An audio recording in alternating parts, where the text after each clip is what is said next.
EDC में last आपको power amplifier बताया, उस पावर एम्पलीफायर की क्या ज़रूरतें हैं वो बताया था, नीड ऑफ पावर एम्पलीफायर। और उसके बाद मैंने आपको बताया था difference between voltage amplifier and power amplifier. उससे आपको ये आइडिया होगा कि एग्जैक्टली पावर एम्पलीफायर क्या काम कर रहा है, वोल्टेज एम्पलीफायर क्या काम कर रहा है। सिर्फ एम्पलीफिकेशन की बात नहीं है, जो काम पावर एम्पलीफायर है कर रहा है वो वोल्टेज एम्पलीफायर नहीं कर सकता, और जो वोल्टेज एम्पलीफायर कर रहा है वो पावर एम्पलीफायर नहीं कर सकते।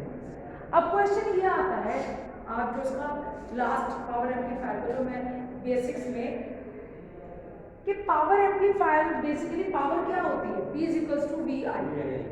तो जब वो वोल्टेज एम्पलीफायर में वोल्टेज तो है, वोल्टेज को एम्पलीफाई कर रहा है और करंट भी उसके साथ होगी, तो पावर एम्पलीफायर क्यों काम नहीं कर सकते। पावर एम्पलीफायर को ही हम एक modified form of voltage amplifier क्यों नहीं कह सकते। अरे मेरी बात समझ, क्यों हम, मुझे ये पता है कि P इज इक्वल्स टू क्या होता है, वी आई होता है। जहाँ वोल्टेज है वो करंट तो होगी, तो उसके मल्टीप्लिकेशन से हम ये भी तो कह सकते हैं कि वोल्टेज एम्पलीफायर का ही एक संशोधित रूप, एक अमेंडमेंट रूप क्या है, पावर एम्पलीफायर। जी नहीं, ऐसा बिल्कुल नहीं है, क्योंकि पहली बात तो पावर को, एक चीज आपको एक लाइन हमेशा याद होगी, आप एनर्जी को ना तो उत्पन्न कर सकते हैं ना नष्ट कर सकते हैं, ये बात सबको पता है। Neither you can generate nor destroy, यही होता है। तो एनर्जी क्या है, पावर ही तो है। तो पावर को आप कैसे रेज कर दोगे, जब आप कह रहे हो कि हमारा बेसिक प्रिंसिपल ही फिजिक्स में हमें हमेशा ये समझाया जाता है कि ना तो ऊष्मा को उत्पन्न किया जा सकता है ना ऊष्मा को नष्ट किया जा सकता है, या ऊर्जा को ना उत्पन्न किया जा सकता है ना नष्ट किया जा सकता है। इतनी लाइन सबने पढ़ी है, ठीक है, ये सबको पता है। आप ऊष्मा को ना संचित कर, एक फॉर्म को दूसरे फॉर्म में कन्वर्ट तो कर सकते हो, लेकिन आप उसको क्या नहीं कर सकते, ना तो उत्पन्न कर सकते हो ना नष्ट कर सकते हो। तो पावर एम्पलीफायर में पावर को आप कैसे बढ़ाओगे, उसका तो ये मतलब हो गया ना कि आपको जितनी वोल्टेज सिग्नल आपने पावर एम्पलीफायर के इनपुट पे दी थी, पावर एम्पलीफायर के इनपुट पे आपने क्या दी थी, वोल्टेज एम्पलीफायर का आउटपुट दिया था, हाँ या ना, ठीक है, बड़ा हुआ प्रवर्धित सिग्नल दिए थे, एम्पलीफाइड सिग्नल दिए थे। मैंने कहा कि मैंने इसको पावर एम्पलीफायर को दिया और पावर एम्पलीफायर ने इसको क्या कर दिया, कन्वर्ट कर दिया, यानी इसकी पावर को, उस वोल्टेज जो सिग्नल थे पावर की, पावर एम्पलीफायर की, यहाँ समझिए ये वोल्टेज एम्पलीफायर है और ये पावर एम्पलीफायर।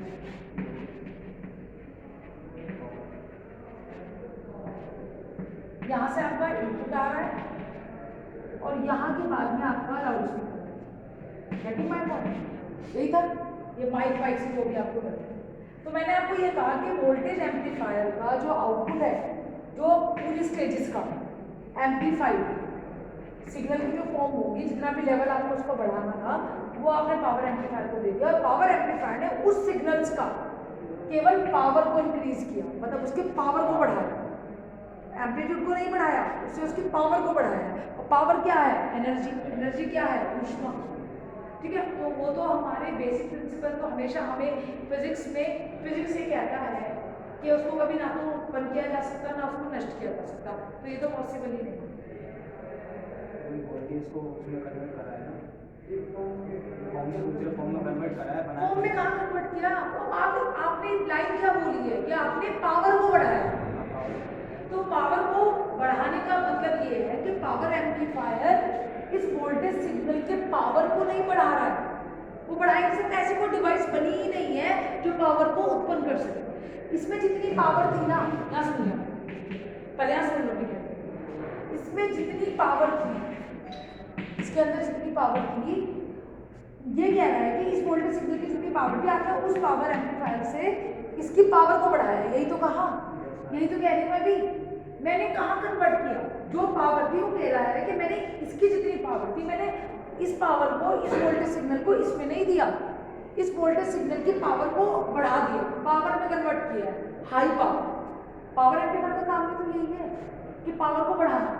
तो वो पावर को, power amplifier exactly power loud speaker पे जो आप दोगे उसकी पावर बढ़ी हुई होगी, लेकिन पावर एम्पलीफायर पावर को नहीं बढ़ा रहा है, पावर को नहीं बढ़ा रहा है। वो क्या कर रहा है वो मैं आपको बताती हूँ।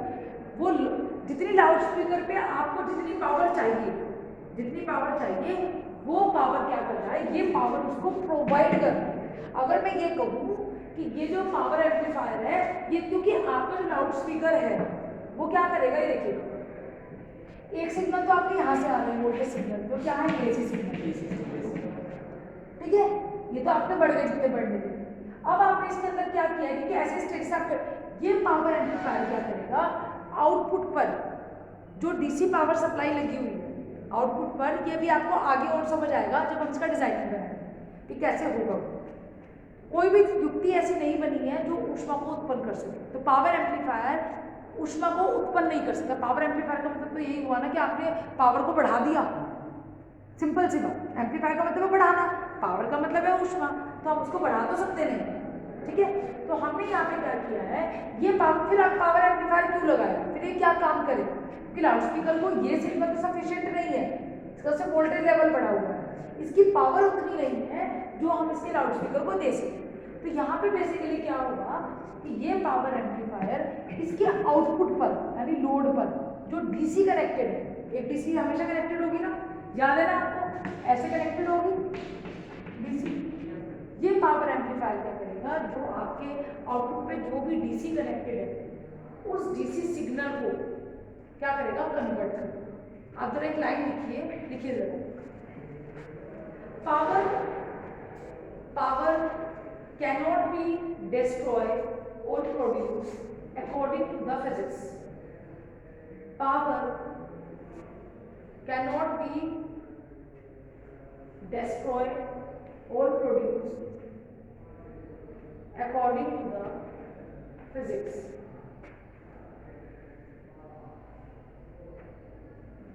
According to the physics. So next one. So the power amplifier is not the device. So the power amplifier is not the device, which increase the power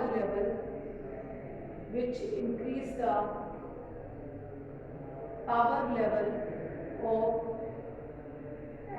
voltage amplified signal, ठीक है, वोल्टेज एम्पलीफाइड सिग्नल। आगे आ जाओ, कितनी दिक्कत होगी, voltage amplified signal. देखिए अब देखिए how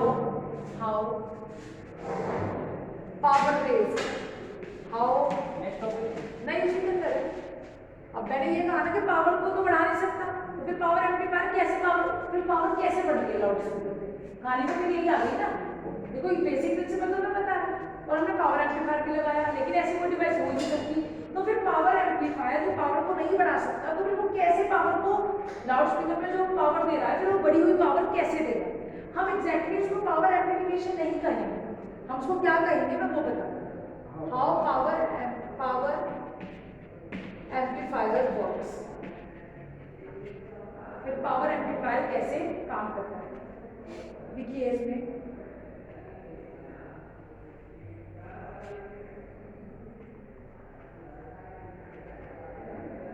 the power amplifier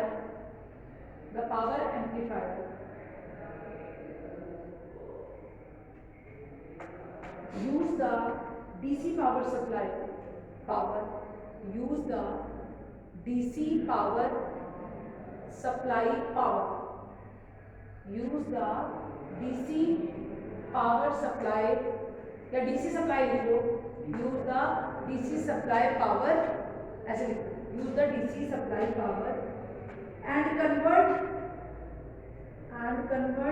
it into the useful AC signal and convert it into the AC signal, and this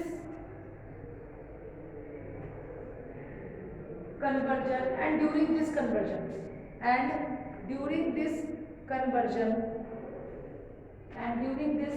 इस कन्वर्जन के दौरान, परिवर्तन के दौरान, and during this conversion the controlling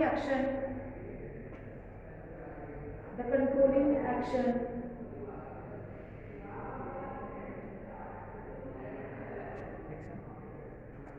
and the controlling action will be controlled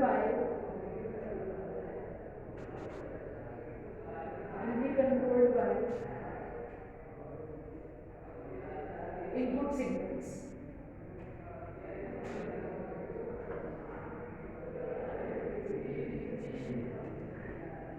last point लिखिए, मैं बताती हूँ. It means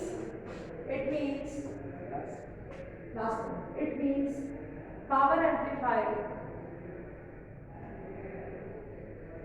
amplifier is a device. Power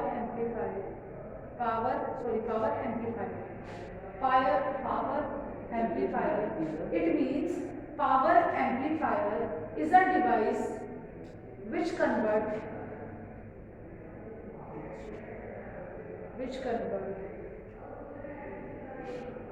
connected DC supply signal in the circuit into the AC.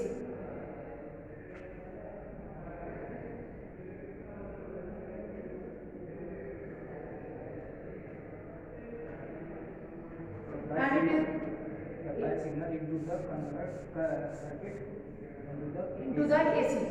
अभी समझाती हूँ. Into the AC. Last point. It is also known as large signal amplifier. अब देखिए. known as large signal amplifier. आप voltage amplifier को कह सकते हो स्मॉल सिग्नल एम्पलीफायर, लेकिन पावर एम्पलीफायर के लिए आप स्मॉल सिग्नल एम्पलीफायर नहीं कहोगे, लार्ज सिग्नल. अब आपको समझ आएगा मैंने उसके अंदर क्या लिखा है. जो मैंने लिखवाया है आपको मुझे पकड़ा दो ताकि मैं आपको उसकी फटाफट हिंदी बता सकूं कि मैंने क्या समझा. देखिए मैंने सबसे पहले लिखवाया, सब लोग देखो जिसको नहीं भी समझा. पावर कैनोट पे डिस्ट्रॉय और प्रोड्यूस. पावर को ना तो उत्पन्न किया जा सकता है ना नष्ट किया जा सकता है अकॉर्डिंग टू द फिजिक्स. ठीक है. So the power amplifier is not the device. इसलिए जो पावर एम्पलीफायर है वो डिवाइस नहीं है which increase the power level, जो क्या कर सके पावर लेवल को बढ़ा सके. किसके? वोल्टेज एम्पलीफायर के सिग्नल्स का. वोल्टेज एम्पलीफायर के आउटपुट को आप पावर एम्पलीफायर की इनपुट से देखो. समझ आ गई मेरी बात? वहां देखो तो तुमने लिखा the power amplifier use the. अब फिर कहानी आती है, मैंने लिखवाया how power amplifier works. Pen उसे अंडरलाइन करना, इसे ऐसा लिखोगे ताकि आप एक बार उठाओ पावर एम्पलीफायर वर्क्स और उसको ऐसे डब्बा सा बनाओ, क्वेश्चन मार्क लगाओ ताकि आपको पता हो कि क्या चीज पढ़ने के लिए. पेपर के टाइम पे सारी चीजें पढ़ने के लिए नहीं जाओगे. फिर ये कह रहे हैं कि पावर एम्पलीफायर क्या करता है, कैसे काम करता है. पावर एम्पलीफायर कैसे काम करता है? देखिए वोल्टेज एम्पलीफायर के सिग्नल ये तो ऑलरेडी एसी सिग्नल है, इसमें तो जो पावर है ही है वो है ही. अब ये पावर एम्पलीफायर ऐसी कोई डिवाइस है ही नहीं जो पावर को बढ़ा सके. ऐसी कोई डिवाइस बनी ही नहीं क्योंकि ये फिजिक्स के प्रिंसिपल्स के बिल्कुल अगेंस्ट है. तो क्या करेगा, जो आपके सर्किट में जो भी डीसी कनेक्टेड है ये पावर एम्पलीफायर क्या करेगा, लास्ट स्टेज एम्पलीफायर के साथ में डीसी कनेक्टेड होगी ना, एसी और डीसी मिलकर ही तो काम कर रहे हैं ना. तो ये पावर एम्पलीफायर क्या करेगा, ये सिग्नल का तो वोल्टेज एम्पलीफाइड सिग्नल मिल गया जितनी हमें जितना लेवल चाहिए वोल्टेज लेवल, इसकी इस वोल्टेज लेवल के अकॉर्डिंग इस एसी सिग्नल के अकॉर्डिंग तो हमारा क्या है, पावर है ही है. क्योंकि देखो यही तो होता है बच्चे, मैंने एसी में उस पे इलेक्ट्रिकल पे बताया था कि यहाँ पे वोल्टेज करंट और पावर ऐसे ही तो था. P इक्वल्स टू VI होता है. तो V इस वाले पे है, I इस पे है, तो P भी तो यही होगा. हाँ या ना? पावर तो यहाँ से आ गई. अब क्या कर रहा है कि ये पावर एम्पलीफाई ऐसा नहीं हो सकता कि आप ये पावर को बढ़ा देगा, ऐसा हो ही नहीं सकता. ठीक है, बेसिक प्रिंसिपल्स के अकॉर्डिंग. तो हम क्या करेंगे, जो चीज़ पॉसिबल ही नहीं है तो वो काम करेगा, लेकिन हमने काम करवाया दूसरी तरीके से.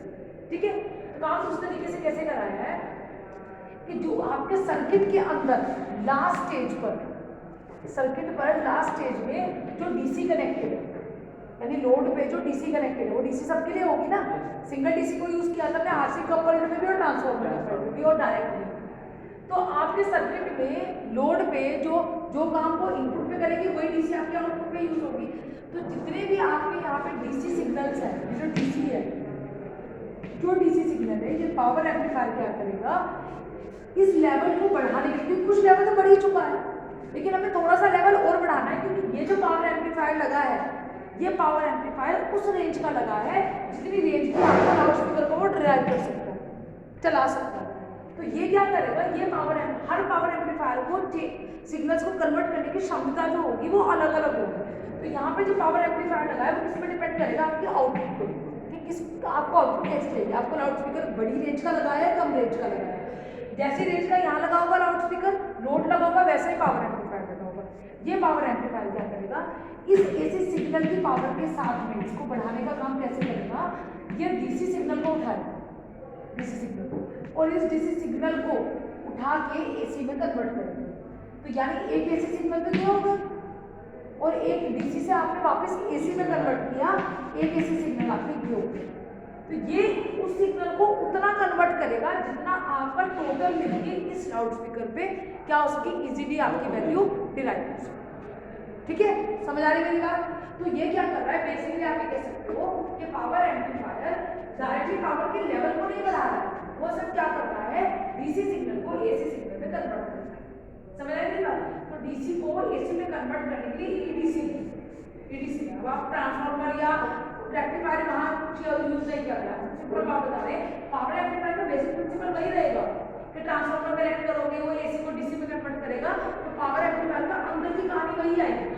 एसी को डीसी में कैसे कन्वर्ट करते हैं, ट्रांसफार्मर कनेक्ट किया, सेकेंडरी वाइंडिंग पे गया, रेक्टिफायर डायोड लगाया, full wave rectifier, half wave rectifier, मैंने पढ़ाया है, ईसीडी में पढ़ाया हुआ, आप देख लेना चाहते हो, बहुत अच्छे से वीडियो बनाई हुई घर में बैठ 2 मिनट में आपको समझ आ जाएगा। मैं आज प्लेलिस्ट बना दूंगी पिछले वाली, तो जो मैं बोलती हूँ आप उसके ऊपर जाके देख लेना। तो जैसे ही आप इसको डायोड को ले, डायोड का काम ही क्या है, हमारी जो इलेक्ट्रॉनिक्स है वो एसी पे काम नहीं करती है, डीसी पे काम करती है, पहली चीज। और एक चीज और है इसके अंदर, ऐसा भी नहीं है कि डायरेक्टली आपको डीसी मिल जाएगी। आपका फोन है, सबसे सिंपल चीज देखिए, आपका फोन है, आपका जो फोन है ये डीसी पे काम कर रहा है। आपका जो घर का इन्वर्टर है वो एनर्जी को स्टोर करके रखता है, लाइट ऑन करके तो आपको डीसी मिलती है। लेकिन वो उसको इनपुट डायरेक्टली डीसी में थोड़ा ना आती है, डीसी हम बना नहीं सकते, हम डीसी को कन्वर्ट करते हैं। एसी का ही परिवर्तित फॉर्म है डीसी, इसको आप स्टोर कर सकते हैं। आप एसी को स्टोर नहीं कर सकते, आप डीसी को स्टोर कर सकते हैं। ठीक है, उसका रीजन बहुत बड़ा है, मैंने इलेक्ट्रिकल में बताया था, पता नहीं मैंने लोगों को बताया नहीं। ठीक है, नहीं वो मैंने आशीष साहू लोगों को बताया था कि मैंने इलेक्ट्रिकल में वहाँ पढ़ा। ठीक है, वो बहुत जबरदस्त है, तो बहुत बढ़िया वाला टीचर होता है, ऐसे ऐसे क्वेश्चन पूछते हैं कि इंसान को भी पढ़ाने वाला टीचर हो, बहुत मजा आता है। ठीक है, तो वो बहुत चीज़ें पूछते हैं, तो मैंने उनको बताया था। तो मैं आपको क्या बता रही हूँ कि आपका जो एम्पलीफायर के अंदर का रहेगा, अब जैसे पावर एम्पलीफायर की बात कर रहे हैं, तो डीसी डायरेक्टली कहीं से थोड़ा ना आ जाएगी, आपको डीसी को भी बनाना पड़ेगा।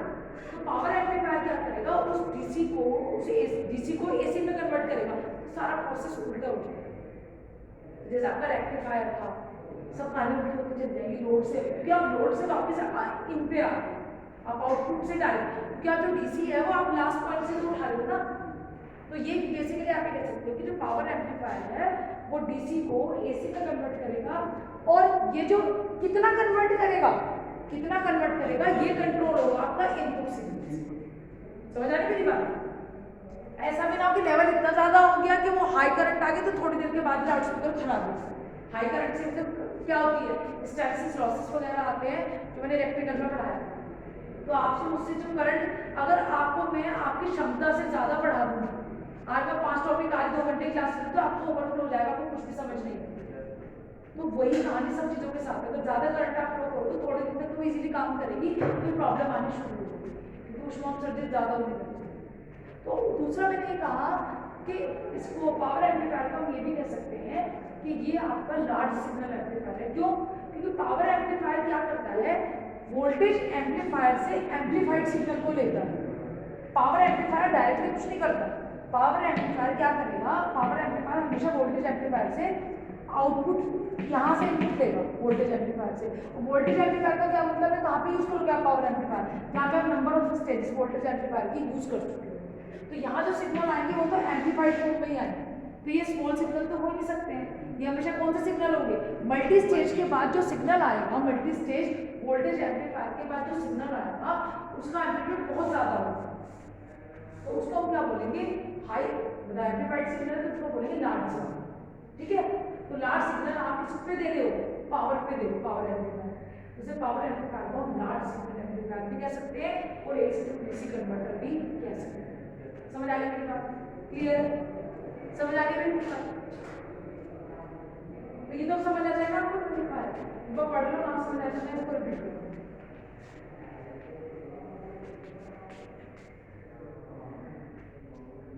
चलिए एक टॉपिक में और कराती हूँ, importance of impedance matching in power amplifier है। हाँ, नेक्स्ट टॉपिक, एक मिनट इसको रब करो, इसको पोस्ट करो।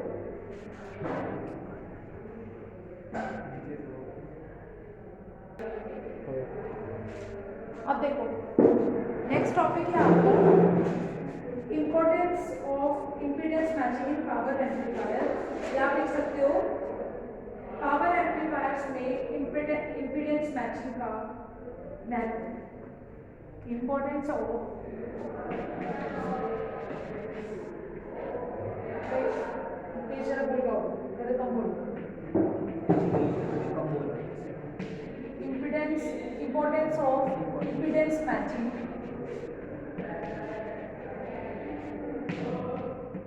importance of impedance matching in power amplifier.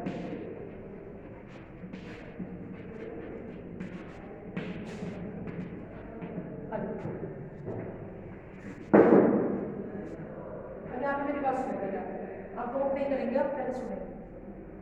जैसे इसमें बताया कि इम्पीडेंस मैचिंग, इम्पीडेंस मैचिंग का क्या मतलब है? जैसे मैंने आपको कल बताया था कि सपोज हम एक पाइप को से कोई ग्राउंड होना चाह रहे हैं और उस पाइप को आप टैप से टंकी से कनेक्ट करते हैं, तो अगर वो टंकी से प्रॉपर्ली कनेक्टेड है तो आपको पूरा आउटपुट आपको बढ़िया मिलेगा। लेकिन अगर वो थोड़ी ढीली है, ठीक है, तो पानी पहले से थोड़ा बाहर निकलेगा तो वहाँ आउटपुट पे पानी कम पहुँचेगा। या अगर वो बहुत क्या कहते हैं छोटी है, अगर ढीली है मतलब बड़ी है तो भी पानी निकलेगा, और अगर छोटी है और उसके अंदर ही नहीं जा रहा है तो भी हल्का हल्का पानी जा रहा है, तो भी आपकी सारी की सारी पानी वहीं का वहीं वेस्ट हो जाएगा इनपुट पे, तो आउटपुट पे नहीं मिल पाएगा। तो वो होने के लिए क्या होना चाहिए? सबसे पहले ये होना चाहिए कि आपकी जैसा इनपुट है, आउटपुट पे वैल्यू लेने के लिए आपको इनपुट पे ध्यान रखना पड़ेगा कि जहाँ से आपका सोर्स आ रहा है वो सोर्स परफेक्टली कनेक्टेड है या नहीं, यही देखना पड़ेगा। तो यही कहानी हमारी किसमें आती है? पावर एम्पलीफायर में। मैंने आपको बताया कि यहाँ पे आपका कोई भी जो इनपुट सोर्स है, उस इनपुट सोर्स के बाद में आपका वोल्टेज एम्पलीफायर है, फिर आपका पावर एम्पलीफायर है, और फिर आपका क्या है? Loud speaker.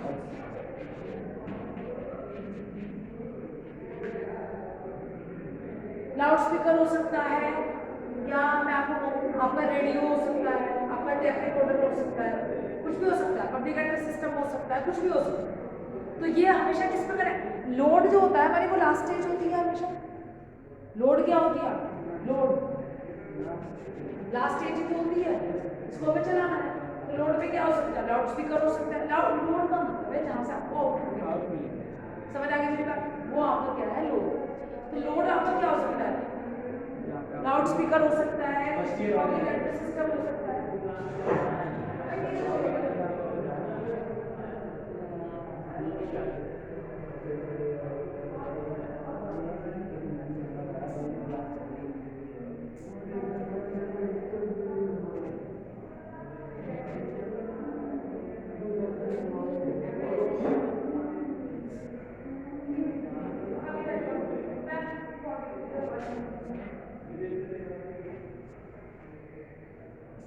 तो आपका जो लाउड स्पीकर है, जैसे सपोज आप FM सुन रहे हो तो किससे सुन रहे हो? फोन से। फोन आपका रेडियो का काम कर रहा है, ऐसे रेडियो काम करता है, तो रेडियो हो सकता है, फोन हो सकता है। सपोज मैं आपसे बात कर रही हूँ इनपुट, और आउटपुट पे फोन पे बात कर रही हूँ, तो फोन क्या हो गया? आपका लोड हो गया। तो लोड कुछ भी हो सकता है। तो लोड बेसिकली क्या हो सकता है? फॉर एग्जाम्पल रेडियो हो सकता है, कम्युनिकेटर सिस्टम हो सकता है, या आपका लाउड स्पीकर हो सकता है, कुछ भी हो सकता है। तो आपका ये चीज देखो, इसमें सारा रोल किसका है कि आपको आउटपुट कितनी बढ़िया मिल रही है, आपको सुनाई कितना साफ दे रहा है, ये डिपेंड करता है लाउड स्पीकर की आउटपुट। यानी लाउड स्पीकर को जहाँ से क्या मिल रही है, इनपुट मिल रही है, यानी पावर लाउड स्पीकर को, या इसको मैं लोड कह देती हूँ। समझ आ रही है मेरी बात? इस लोड को इनपुट किससे मिल रही है? पावर एम्पलीफायर से। इसी की तो आउटपुट इसकी इनपुट बन रही है। ये पावर एम्पलीफायर कितना अच्छा है इस पर डिपेंड करता है। यानी मैं आपको इस तरीके से समझाऊंगा कि this is a power amplifier और ये क्या है आपका लाउड स्पीकर। आपको तो इससे मतलब है, इसी से तो मतलब है। यानी ये कितना अच्छा होगा, ये कितना अच्छा सुनाई देगा, ये डिपेंड करता है यहाँ पर जो इसकी आउटपुट है और इसकी इनपुट है, यानी लाउड स्पीकर की इनपुट पर डिपेंड करता है। और अल्टीमेटली किस पर डिपेंड करेगा? कि पावर एम्पलीफायर की आउटपुट। तो पावर एम्पलीफायर यहाँ पे आपको ये देखना पड़ेगा कि आपको जो मैंने अभी बताया कि पावर एम्पलीफायर का क्या काम है कि कितनी अच्छी पावर इसको दे रहा है, लाउड स्पीकर को दे रहा है। ये तो मतलब है पावर एम्पलीफायर का काम ही क्या है? मैक्सिमम पावर प्रोवाइड करना। यही तो मतलब है। वो तो हमें बता दें कि पावर आपको करने का काम नहीं करता, कन्वर्जन का काम करता है, लेकिन काम तो उसका पावर का ही है ना। वो काम आप यहाँ से पकड़ो या यहाँ से पकड़ो, मेन काम तो पावर एम्पलीफायर क्या है? वो मैक्सिमम पावर प्रोवाइड करे। ठीक है, वो किस तरीके से कर रहा है वो उसका काम है, वो कहानी हम पढ़ चुके हैं। तो लोड पे आपको कितनी बढ़िया शक्ति मिल रही है, कितनी ज्यादा पावर मिल रही है, पावर कितनी ज्यादा मिल रही है, ये डिपेंड करेगा आपके पावर एम्पलीफायर। पावर एम्पलीफायर पर कैसे डिपेंड करेगा? ये किस पर डिपेंड करेगा कि ये कब होगा। आप सबसे पहले लिखोगे पावर एम्पलीफायर का काम क्या होता है? मैक्सिमम पावर आउटपुट पे प्रदान करना, मैक्सिमम अधिकतम शक्ति को प्रदान करना। और ये कब होगा? जब ये क्या होगा? लोड रेजिस्टेंस सोर्स रेजिस्टेंस के बराबर। ये मैक्सिमम पावर ट्रांसफर थ्योरम मैंने इलेक्ट्रिकल में और ईसीडी में दोनों में समझाई है अलोंग विद न्यूमेरिकल्स। अगर आप लोगों ने नहीं पढ़ी है तो जाके देख लेना, अभी जो लास्ट सेमेस्टर जो है। ठीक है, अधिकतम शक्ति तब मिलती है जो मैंने तो तुम्हें लाइव एग्जाम्पल से समझाया। अगर आपका फनल बिल्कुल इंसर्टेड है प्रॉपर्टी टंकी के अंदर, टैप के अंदर, तो आपको आउटपुट बढ़िया मिलेगी, और नहीं है तो क्या मिलेगी? नहीं मिल पाएगी। तब आपको अधिकतम आउटपुट मिल नहीं पाएगी, तो वही पावर एम्पलीफायर है। अधिकतम शक्ति कब मिलेगी? जब load resistance RL loud speaker और RS सोर्स रेजिस्टेंस, यानी पावर एम्पलीफायर के आउटपुट में इसकी इनपुट है। जब RL RS के बराबर होगा, लोड रेजिस्टेंस सोर्स रेजिस्टेंस के बराबर होगा, तो आपको मैक्सिमम पावर मिलेगी, अदरवाइज नहीं। समझ आ रही मेरी बात? क्लियर है या नहीं है? क्लियर है? मैक्सिमम पावर के लिए इसी को हम इम्पीडेंस बोलते हैं, क्योंकि इस सर्किट में R तो रेजिस्टेंस हो गया। ठीक है, अभी जो अधिकतम शक्ति मिलेगी, जो मैं इम्पीडेंस वर्ड यूज कर रही हूँ, वो तो नाम रेजिस्टेंस से ही है। लेकिन कैसे? जब उसमें R खाली R होगा तो रेजिस्टेंस होगा, अदरवाइज RL और C सर्किट के अंदर होगा तो कोई रेजिस्टेंस ना कहकर इम्पीडेंस बन जाएगा, जो मैं रिएक्टेंस वर्ड भी यूज करती हूँ। ठीक है, तो Z बराबर under Z is equal to under root of R square plus XL minus XC का होल स्क्वायर। याद आ गया? Z बराबर ये लिखा था। ठीक है, ये Z था, ये XL था, ये X था, ये R। ठीक है, तो इसके अंदर हम क्या कह रहे हैं? इसके अंदर पावर एम्पलीफायर के अंदर इसमें मैं ये कह रही हूँ कि फिर ये कैसे होगा, कैसे मैक्सिमम पावर मिलेगी। ये जो इम्पीडेंस मैचिंग का काम है, जो पावर मिलेगी आपको, पावर को लेवल को इंक्रीज करेगा। पावर रेजिस्टेंस से तो मिल नहीं सकती, क्योंकि रेजिस्टेंस क्या है? हीट डिसिपेटिंग एलिमेंट है, वो ड्रॉप करता है, स्टोर नहीं करता। लेकिन इंडक्टर जो है वो क्या करता है? एनर्जी को स्टोर करता है, एनर्जी को स्टोर करता है, और एसी भी काम करता है, ये भी हमें पता है। ठीक है, तो हम क्या करेंगे? ये काम हम जो पावर एम्पलीफायर का काम जो है, पावर को बढ़ाने का काम, मैक्सिमम पावर को बढ़ाने का काम किससे करेंगे? ट्रांसफार्मर के थ्रू करेंगे। किसके थ्रू करेंगे? ट्रांसफार्मर। ट्रांसफार्मर के थ्रू जब हम इसका काम करेंगे तो कैसे होगा? ट्रांसफार्मर क्या होता है?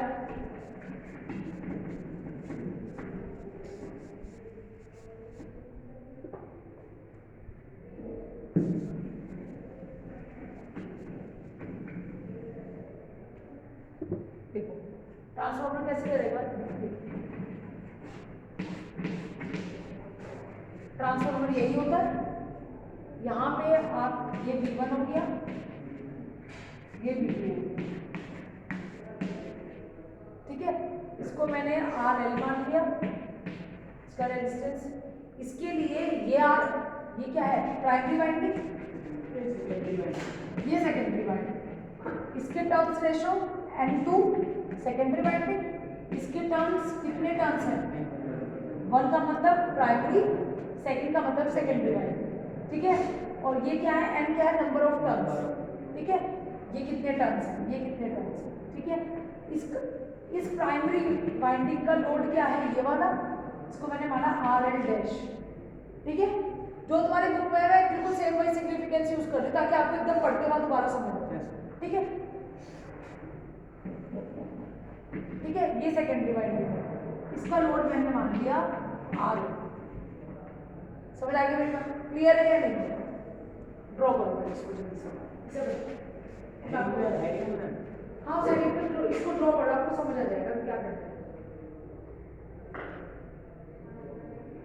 आपसे मैं एक लाइन लिख लेना, उसके अंदर इम्पीडेंस मैचिंग करने के लिए, इम्पीडेंस मैचिंग करने के लिए पहले आप रुक जाओ, उसको काट दो, पहले आप उसके अंदर 1-2 लाइन लिखो तब समझ आएगा। देखिए, पावर लाउडस्पीकर या किसी भी लोड पर, लाउडस्पीकर या किसी भी लोड पर मैक्सिमम पावर ट्रांसफर करने के लिए